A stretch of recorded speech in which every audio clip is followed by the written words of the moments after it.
잘 보셨죠? 오늘 우리에게 주시는 말씀은 누가복음 2장 42절부터 50절까지 말씀입니다.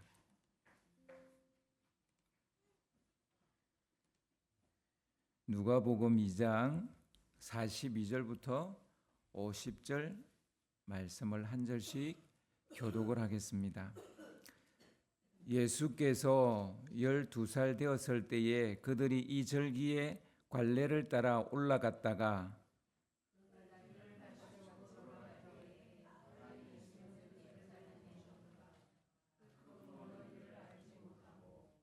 동행 중에 있는 줄로 생각하고 하룻길을 간 후 친족과 아는 자 중에서 찾되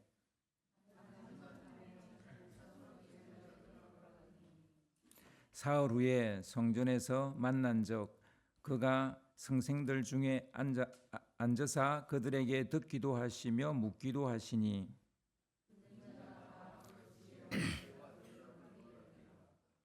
그의 부모가 보고 놀라며 그의 어머니는 이르되 아이야 어찌하여 우리에게 이렇게 하였느냐 보라 내 아버지와 내가 근심하여 너를 찾았노라.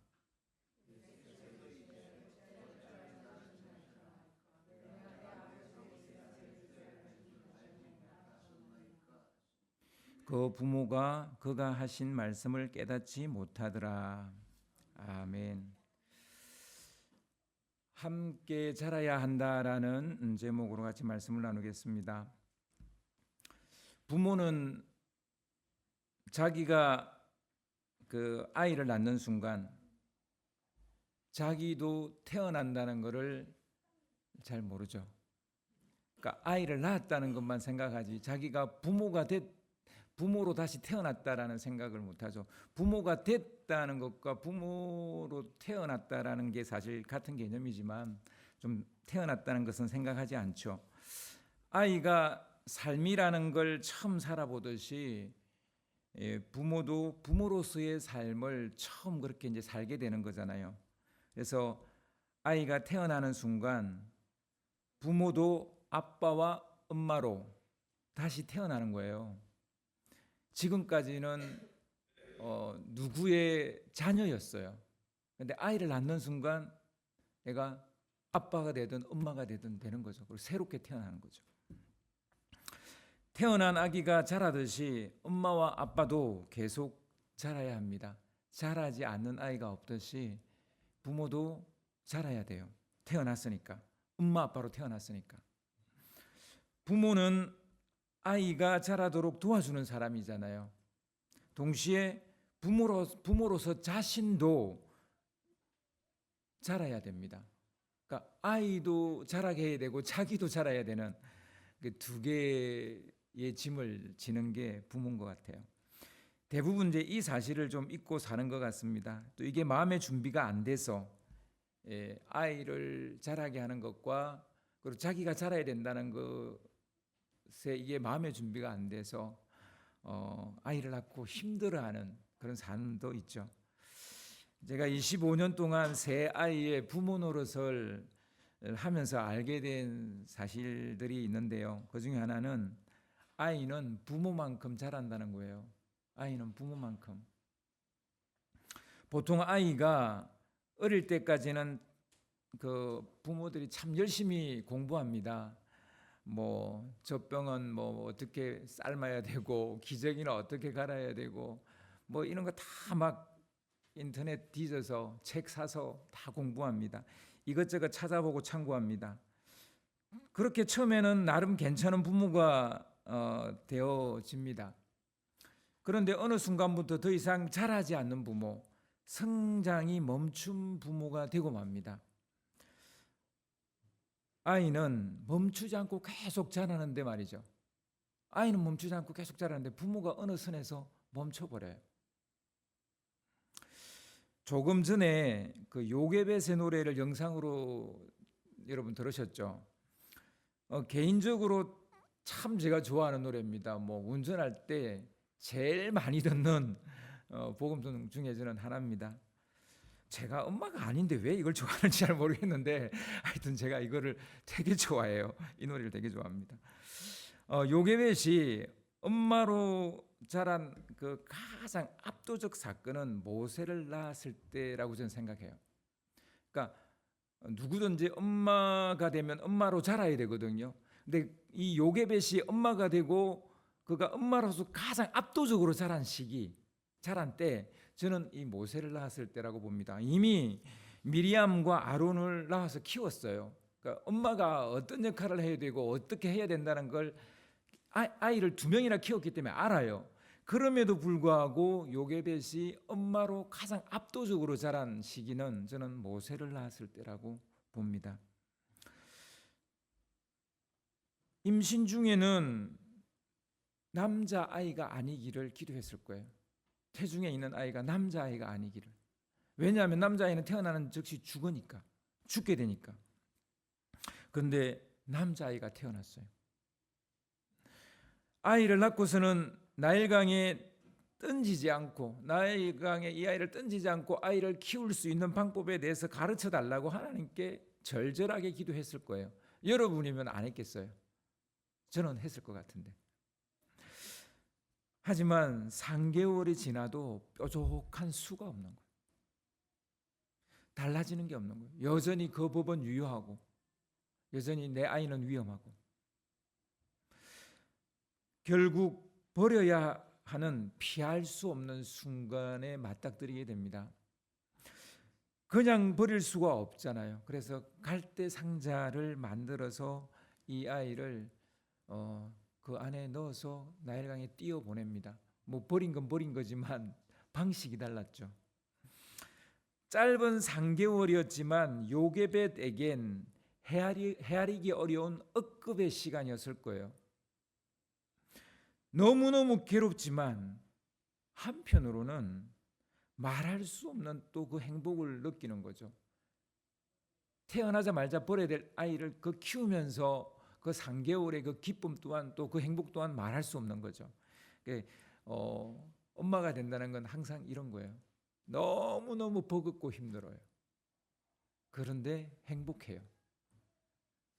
꼭 이런 어떤 모세와 같은 이런 상황이 아니더라도 그래요. 그녀는 요게벳은 이런 위험과 아픔을 통해서 아이를 지킬 수 있는 용기, 그리고 갈대 상자를 만들 수 있는 지혜, 그리고 아이를 비록 떠내려 보내지만 하나님이 지킬 것이라는 믿음, 이런 게 이 짧은 3개월 동안에 이 요게벳 안에 생긴 거예요. 그러니까 자란 거죠. 요게벳이 자란 거죠. 마침내 아이를 하나님께 맡기고 떠나보낼 수 있는 믿음이 생긴 거예요. 떠나보낼 수 있는 믿음. 이미 정이 들 대로 들어버렸기에 아기를 떠나보낸다는 것은 뭐 가슴을 도려내는 그런 아픔이겠죠. 하지만 요게벳도 자란 거예요. 아이만 3개월을 자란 게 아니라 이 요게벳도 자랐어요. 요게벳도 자랐기 때문에 하나님을 믿고 이 아이를 떠나보낼 수 있게 되는 거예요. 저는 더 이상 이 아이를 숨길 수 없어서 이제 나일강에 띄워 보냈다라고도 생각하지만 상황은 그러니까. 그러나 그것만은 아니라고 봐요. 요게벳이 이제 이 아이를 떠나보낼 믿음이 자란 거예요. 그러니까 엄마도 자란 거예요. 이 아이의 참 주인은 하나님이시라는 것을 받아들이게, 이게 그 자란 내용이에요. 이 아이의 주인은 하나님이라. 여러분이 낳은 아이의 주인이 하나님이라는 걸 깨닫는데 얼마의 시간이 걸렸어요? 아직도 알기는 알겠는데 이렇게 떠나보내지 못하고 있으면 깨달았다고 해야 돼요? 깨달았지 않았다고 해야 돼요? 자랐다고 해요? 자라지 않았다고 해야 돼요? 예. 참 저도 자랐다고 말하기가 어려운 사람 중에 한 사람입니다. 아마 여러분도 그렇겠죠. 오늘 말씀은 아이 예수도 자라고 그 부모 마리아와 요셉도 자라고 있는 얘기입니다. 자람에 관한 얘기예요. 누가복음 2장 40절을 보면 어디 하나 빠짐없이 잘 자란 아이 예수를 볼 수 있어요. 아기가 자라며 강하여지고 지혜가 충만하며 하나님의 은혜가 그 위에 있더라. 어떻게 이렇게 잘 자랄 수 있었을까요? 그 답은 요셉과 마리아가 부모로 잘 자랐기 때문이다라고 저는 봅니다. 그러니까 아이의 몸뚱아리는 뭐 다른 아이들과 똑같이 자랄 수 있죠. 그런데 오늘 말씀은 아이가 강하여지고 지혜가 충만하고 하나님의 은혜가 있더라 이렇게 말한단 말이에요. 누가복음 2장 41절을 보면요. 누가복음 41절을 좀 띄워주세요. 그의 부모가 해마다 유월절이 되면 예루살렘으로 가더니, 그러니까 요셉과 마리아는 하나님의 절기 때 빠짐없이 참여하는 거예요. 나사렛에서 예루살렘까지의 거리는 굉장히 멀어요. 그러니까 이스라엘 땅에서 나사렛은 저 북방 끝쪽이에요. 갈릴리 호수보다도 더 위쪽에 있어요.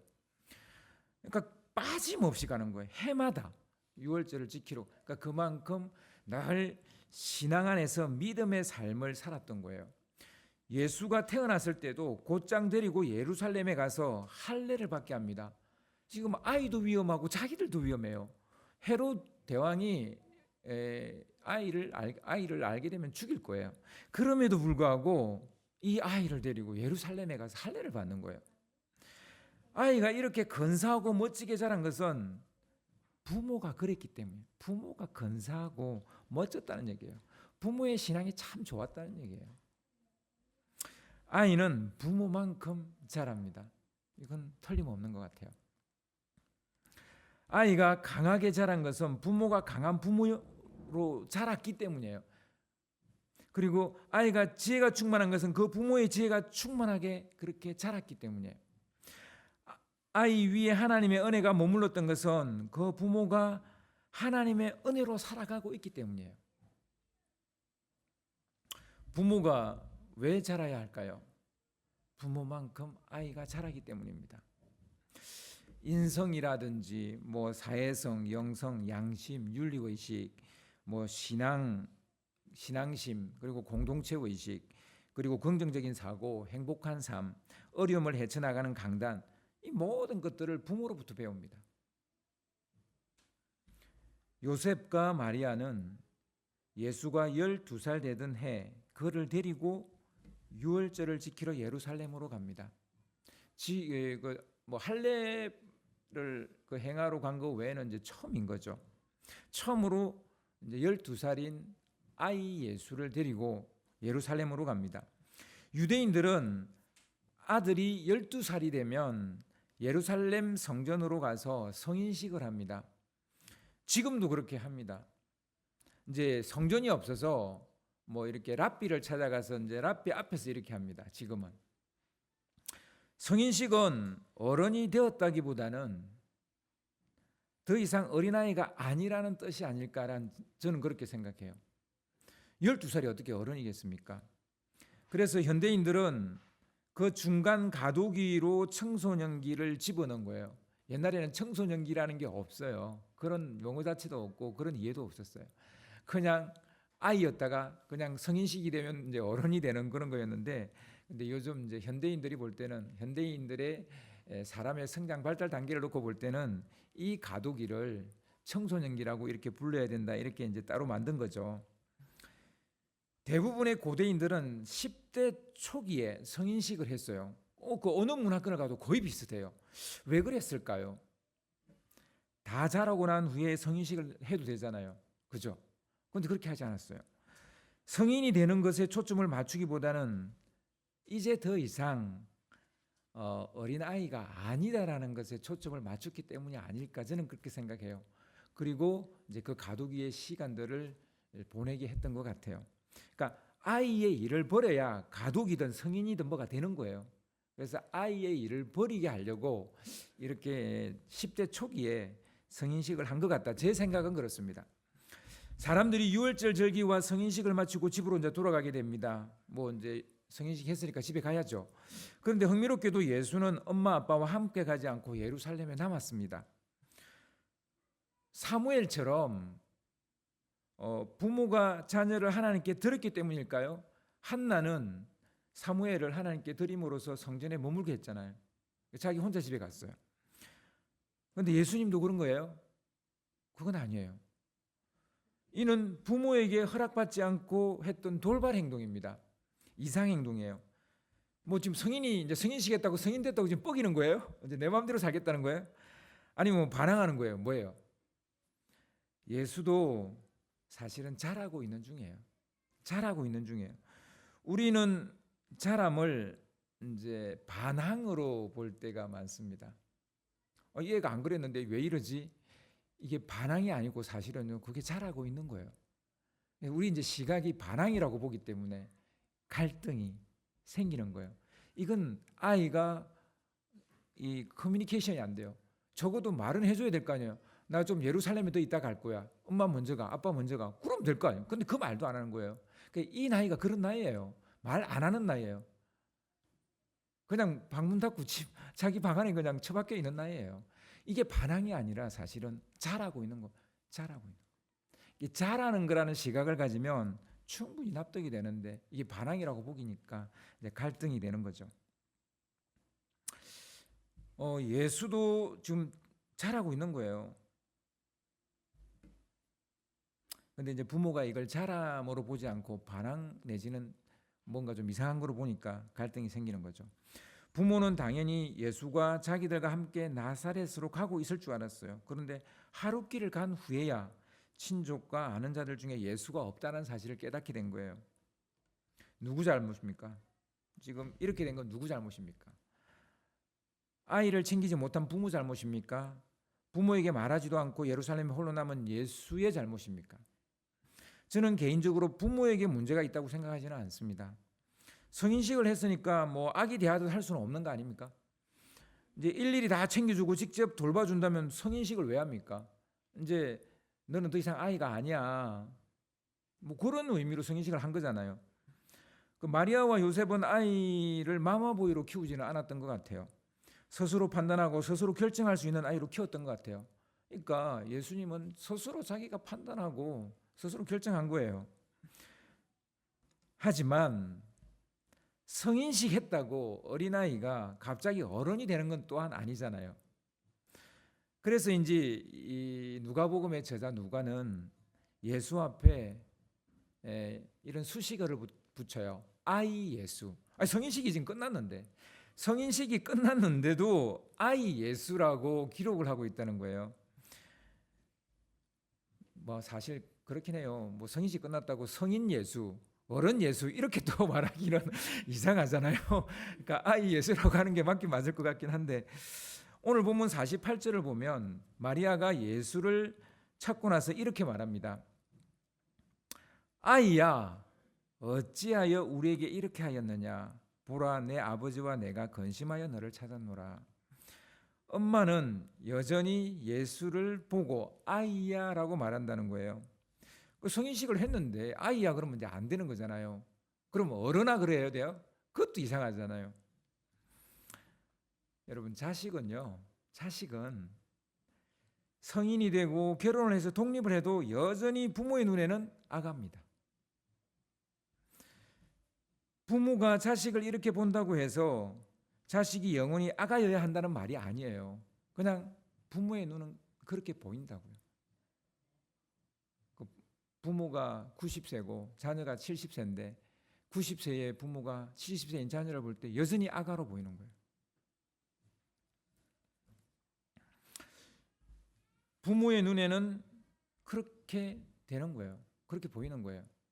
저희 장모님의 눈에 저희 집사람은 여전히 아가처럼 보이는 것 같아요. 제가 볼 때는.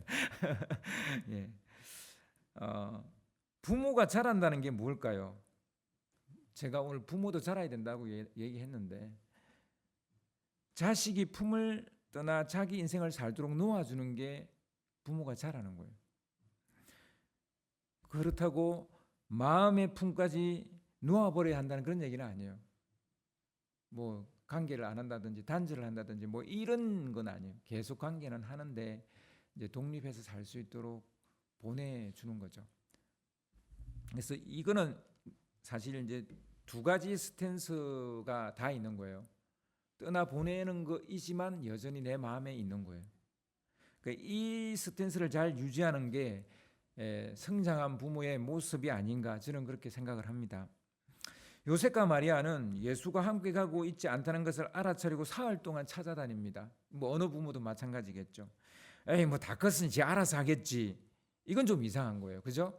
아니 뭐 성인식까지 했는데 뭐 알아서 지 구석 찾아오겠지. 뭐 이건 또 아닌 거죠.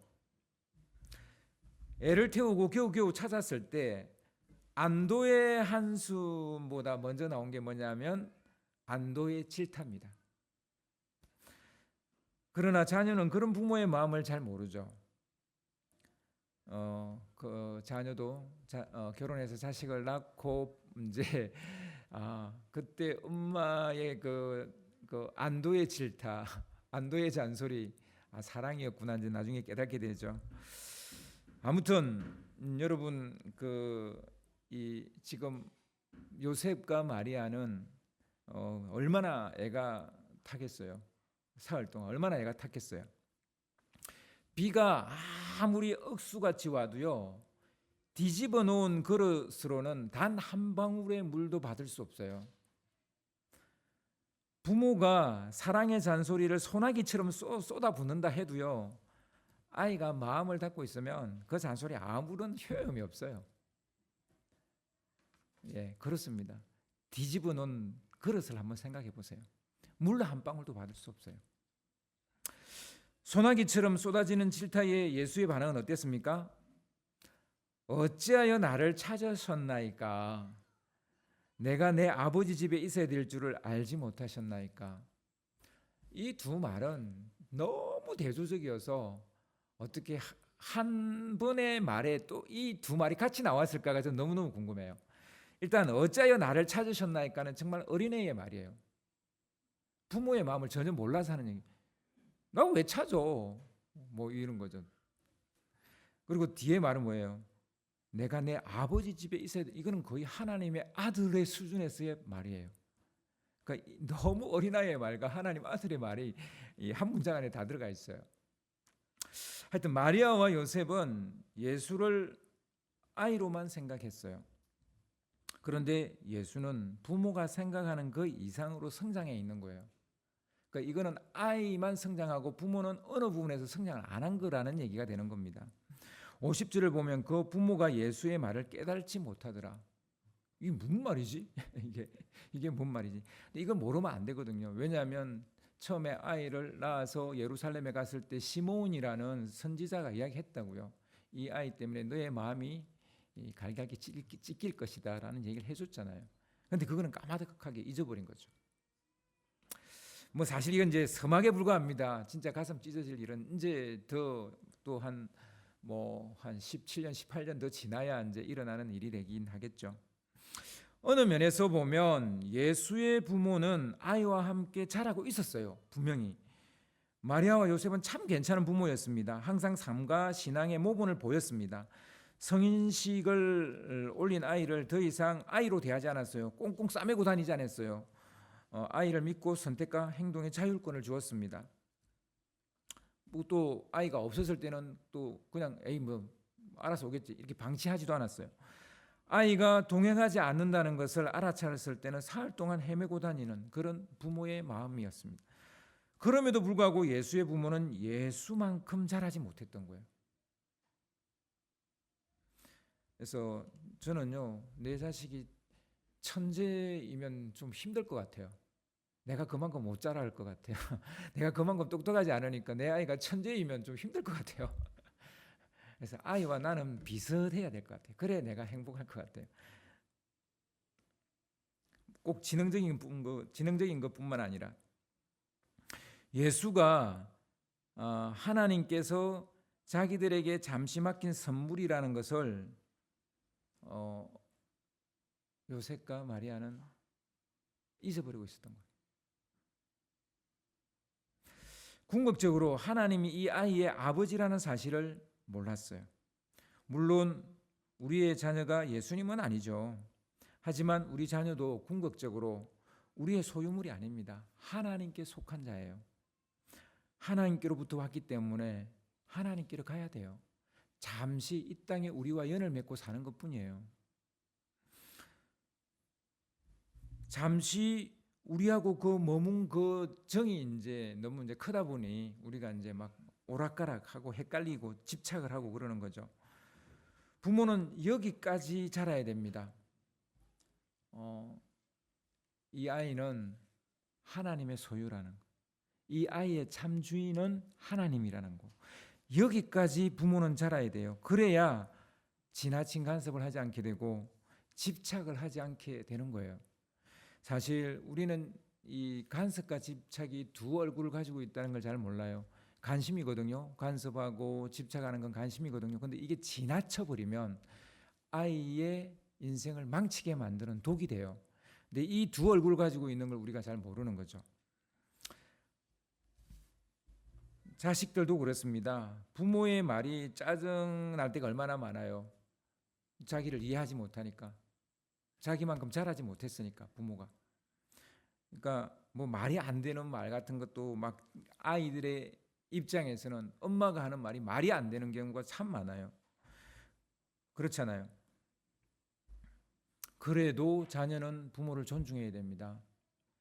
누가복음 2장 51절을 보면요, 이런 말씀이 나옵니다. 누가복음 2장 51절을 좀 띄워주세요. 예수께서 함께 내려가사 나사렛에 이르러 순종하여 받드시더라. 그 어머니는 이 모든 말을 마음에 두니라. 그러니까 예수는 엄마의 잔소리와 질타에 엄마가 뭘 안다고 그래 이렇게 말하지 않았다는 거예요. 순순히 함께 내려갑니다. 순종하여 받드는 것을 봅니다. 부모가 제 아무리 못나 보여도 자식은 그 부모를 뛰어넘을 수 없기 때문이에요. 그래서 뭐 자기 부모를 욕하고 막 비난하고 막 짜증내고 이거는 결국 지 얼굴에 침뱉기예요.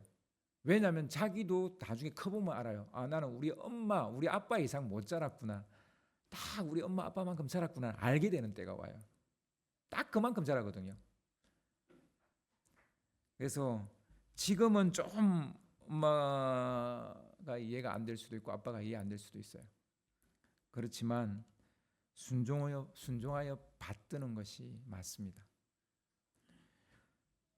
예수님은 십자가에 달려 죽는 순간까지 어머니를 생각하죠.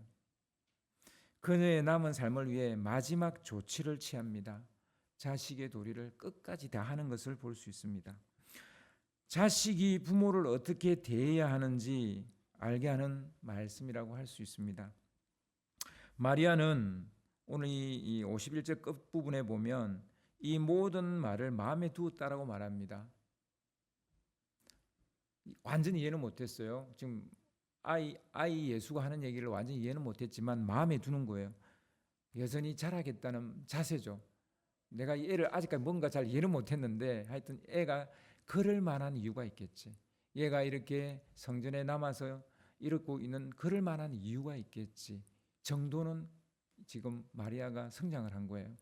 여러분, 우리 아이들은 그럴 만한 이유가 있어요.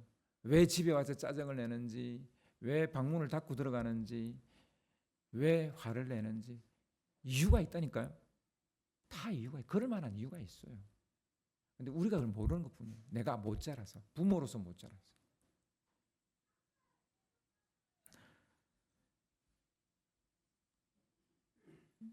그런데 예수님도 이 사건을 통해 또 자랍니다. 그래서 이 말씀의 제일 끝부분은 52절인데요. 52절에 보면 이런 말씀이 나와요. 예수는 지혜와 키가 자라가며 하나님과 사람에게 더욱 사랑스러워 가시더라. 이 사람에게는요, 하나님과 사람에게라고 되어 있는데 이 사람에게는 첫 번째는 부모죠. 마리아와 요셉에게 더 사랑스러워져 갔다는 거예요. 이 사건 이후에 더 사랑스러워져 갔다는 거예요. 여러분, 결국 이 사건을 통해서 마리아도 자랐고 예수님도 자랐어요. 아기 예수도 자랐어요. 부모도 자식도 함께 자라야 되는 거죠. 함께 자랄 때 가정은 하나님이 우리에게 자녀를 주신 그 본래 목적이 이루어지는 거예요. 즉 작은 천국이 되는 거예요. 그래서 여러분 함께 자라서 작은 천국을 만드시는 여러분 되시기를 주님의 이름으로 축원합니다. 아멘. 이 시간 바로 우리 성찬 예식